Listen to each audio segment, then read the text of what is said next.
చంద్రబాబు పవన్ కళ్యాణ్లపై తీవ్రంగా ఫైర్ అయ్యారు వైసీపీ నేత సజ్జల.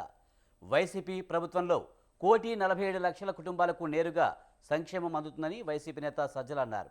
ప్రభుత్వం అందిస్తున్న సంక్షేమాన్ని ప్రజలు తమ హక్కుగా పొందుతున్నారు. టీడీపీ ప్రభుత్వంలో ఏం చేశారో ఒకటేనా చెప్పగలరా అని ప్రశ్నించారు. ఉద్దానం కిడ్నీ సమస్యకు శాశ్వత పరిష్కారం చూపారని తెలిపారు. టీడీపీ హయాంలో సీఎంగా ఉన్న చంద్రబాబు ఉద్దానానికి ఏం చేశారని ప్రశ్నించారు. ఉద్దానం కోసం పవన్ కళ్యాణ్ ఏం చేశారని నిలదీశారు. అసలు చంద్రబాబుకి ఈ రాష్ట్రంతో సంబంధం ఏంటని సజ్జల ప్రశ్నించారు.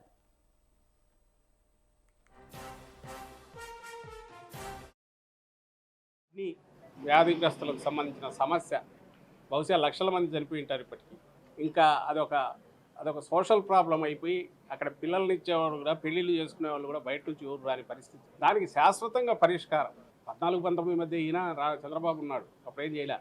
ఆ రోజు ఈయన దత్తపుత్రుడు ఉద్దానం గురించి నేను క్యాంపెయిన్ అన్నాడు. ఆయన ఈరోజు ఏం నోరెత్తట్లా.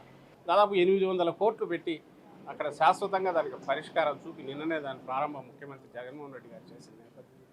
మేము వచ్చేసరికి 4 లక్షల ఉద్యోగాలంటే 2,10,000 శాశ్వత ఉద్యోగాలను మళ్ళీ సృష్టించిన నేపథ్యంలో ఇంత రికార్డు ఈయన ఎవరికి చెప్తున్నాడు కథలు? చంద్రబాబు నాయుడు ఎక్కడ ఏమీ జరగలేదు, అభివృద్ధి జరగలేదు, ఇంకోటి లేదు అని చెప్పడానికి ఏమీ లేదు. ఎందుకంటే ప్రతి ఒక్క కుటుంబంలోనూ ఏదో ఒక రకమైన బెనిఫిట్ పొందింది. కొన్ని 14-19 మధ్య నేను ఇది చేసి ఏం చేసావో చెప్పు స్వామి, అవి చెప్పు, మీరు చేసినవి, ఇదిగో నేను ఇది చేశానని ఒక్కటి చెప్పండి అంటే ఎందుకు చెప్పలేకపోతున్నాను? స్వాతంత్రం తర్వాత ఇప్పటి వరకు ఎవరూ పట్టించుకొని ఉద్దానం కిడ్నీ వ్యాధిగ్రస్తులకు సంబంధించిన సమస్య బహుశా లక్షల మంది చనిపోయి ఉంటారు. ఇప్పటికీ ఇంకా అదొక సోషల్ ప్రాబ్లం అయిపోయి అక్కడ